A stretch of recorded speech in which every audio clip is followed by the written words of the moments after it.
Kemudian yang kelima yaitu qiyamuhu binafsihi. Qiyam itu berarti berdiri, nafsihi itu artinya dirinya sendiri atau berdiri sendiri. Saya juga nggak tahu. Ya. Itu nyahu kurang. Jadi zat Allah Subhanahu wa taala itu berdiri sendiri. Maksudnya berdiri sendiri, ya. Jadi dia itu tidak berhajat, tidak bersekutu dia kepada segala sesuatu. Itu artinya berdiri sendiri. Ya, tidak minta bantuan dengan makhluk, tidak berhajat kepada makhluk, tidak mengambil faedah dari semua perbuatan makhluknya. Itu artinya berdiri sendiri. Nah, sifat mustahilnya, ya mustahil zat Allah Subhanahu wa taala itu, ya tidak berdiri sendiri. Ya, mustahil dia. Ya, mustahil dia bersekutu. Kalau dia tidak berdiri sendiri berarti bersekutu dia. Bahasa Inggrisnya seperti. Ya, itu hal yang mustahil. Kalau dia bersekutu berarti dia tidak kuasa. Ya, berarti dia tidak kuasa. Kalau dia bersekutu dengan makhluk. Kalau dia berhajat kepada makhluk berarti tidak kaya dia. Sedangkan Allah Subhanahu wa taala itu dia maha kuasa, dia maha kaya. Ya, dia maha kuasa, dia maha kaya. Kuasa. Oleh sebab itulah maka ya jangan kita beranggapan kalau kita sholat untuknya Tuhan. Ya. Allah. Tidak sekali-kali Allah Subhanahu wa taala itu mengambil faedah dari semua perbuatan hambanya. Tidak sekali-kali zat Allah Subhanahu wa taala itu mengambil faedah dari semua peribadatan hambanya. Karena hakikatnya apapun yang dilakukan oleh seorang hamba, faedahnya itu untuk si hamba itu sendiri, bukan untuknya Tuhan. Kalau Allah sudah maha kaya dia, jadi tidak butuh dengan peribadatan kita itu dia. Ya, jadi Allah menetapkan hukumnya. Ya, ditetapkan Allah hukumnya wajib bagi tiap-tiap orang mukmin, orang Islam, tiap-tiap manusia diwajibkan untuk sholat. Nah, hukum wajib sholat itu bukan untuknya Tuhan. Allah tidak ambil faedah dari hukumnya yang sudah ditetapkan wajib itu. Allah tidak ambil faedah. Justru ya Allah mewajibkan kita untuk sholat itu sebagai bukti kasih sayangnya Tuhan kepada kita.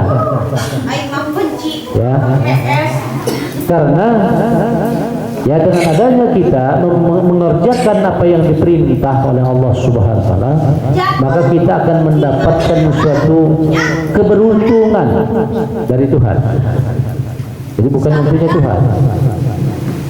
Ya, jadi Allah menetapkan hukumnya wajib mengerjakan sholat itu bukan terus memberatkan kita, tidak. Justru itu bukti ya kasih sayangnya Allah Subhanahu wa taala kepada kita. Ya, ini artinya Allah tidak mengambil faedah. Ya, Allah tidak berhajat kepada makhluk. Ya. Nah, kalau kita sudah memahami tentang hukum yang ditetapkan oleh Allah Subhanahu wa taala, ya terserah dengan kita. Kalau kita mau kerjakan silahkan dikerjakan, kalau nggak mau dikerjakan ya sudah, karena bukan untuknya Tuhan. Kalau kita kepengen senang ya silahkan dikerjakan, kalau nggak mau kepengen senang ya nggak usah dikerjakan. Ya, karena bukan untuk siapa-siapa. Ya, jadi semua peribadatan kita ya itu hakikatnya untuk kita sendiri, untuk kita sendiri. Kotor, goreng, Ya. Nah seperti umpamanya kita kan di dalam rumah tangga kita kan punya aturan-aturan ikat janji, yang nggak boleh dikerjakan. jangan ikat janji. Ya, contohnya aja umpamanya kita melarang anak kita Bukan saya, ya bukan dia. kalau Alat ini. bermain-main itu kalau pulang jangan larut malam. Jangan. Nah, kan itu peraturan namanya. Karena dia itu Nah kita melarang anak kita jangan pulang larut malam itu bukan untuknya ibu dan bapaknya, bukan untuk ayah dan ibunya, bukan. Aturan itu ya untuk si anak itu sendiri. jam 12. Jadi Ya, oleh sebab itu si anak itu kalau dituruti caranya Allah. ya aturan yang sudah ditetapkan dalam rumah tangga itu dituruti oleh si anak, ya insya Allah si anaknya beruntung karena untuk anaknya sendiri. Kalau juga si anak itu gak mau nurut umpamanya, ya silahkan aja. Itu bukan untuk bapak sama ibunya, untuk dia sendiri. Nanti dia akan rasakan. Mau nurut sama Ya, positif, kerugian itu nanti akan dirasakan sama dia. gak nurut. Ya, jadi aturan-aturan itu yang ditetapkan itu bukannya untuk si pembuat aturan, bukan. Ya, Tuhan menetapkan hukum bukan untuknya Tuhan. Ya.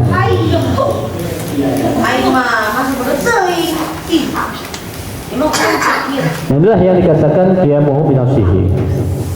Nah, sifat qiyamuhu binafsihi Allah SWT ini juga disifatkan kepada kita. Sifat qiyamuhu ta'ala binafsihi Allah yang disifatkan ke kita bagi kita adalah keputusan kata hati kita. Itulah yang dikatakan sifat qiyamuhu ta'ala binafsihi Allah yang disifatkan ke kita. Contohnya umpamanya orang tua kita mengingatkan kita supaya kita sholat, ya, supaya kita sholat. Tapi si anak yang diingatkan untuk sholat itu sama sekali tidak mau, dia nggak dengar, dia malah kadang-kadang marah. Ya.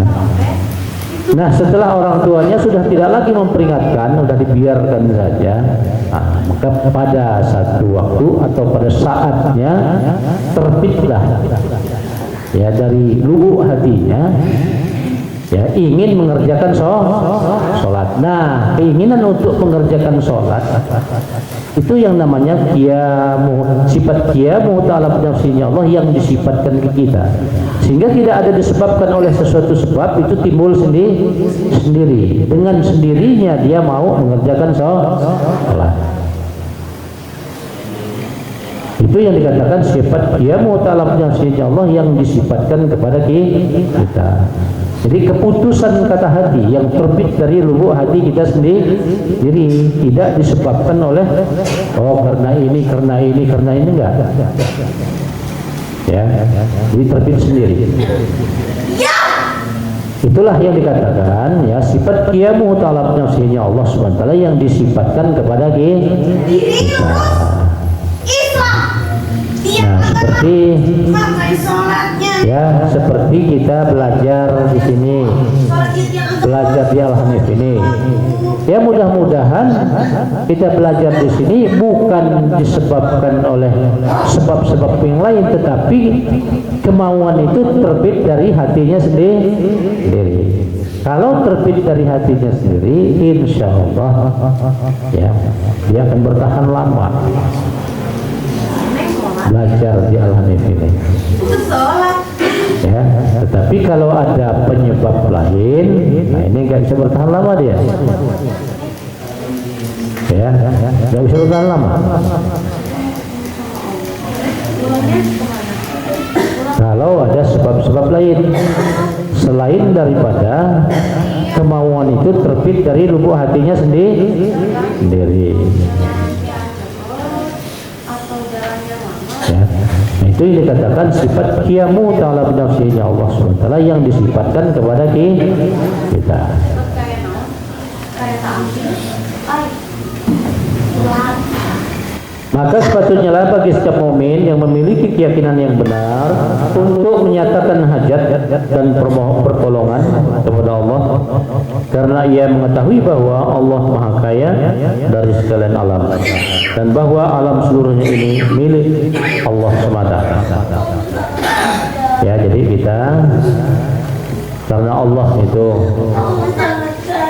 ya, dia berdiri sendiri, nggak berhajat kepada kita. Sedangkan kita lah yang berhajat kepada Tuhan. Kita yang butuh dengan Tuhan. Ya, kita yang memerlukan pertolongan kepada Allah Subhanahu wa taala. Nah, oleh sebab itu kita harus banyak-banyak kita berdoa.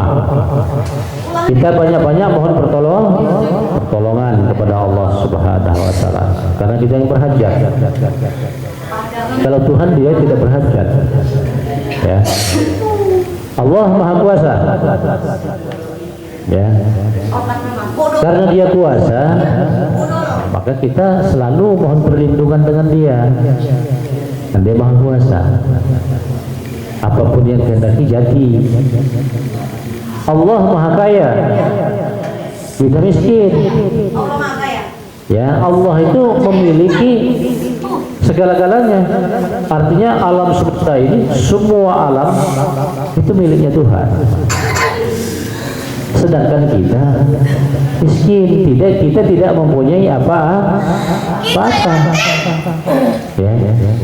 Nah, maka kita yang miskin ini ya, harus minta, memohon kita kepada yang Maha Kaya.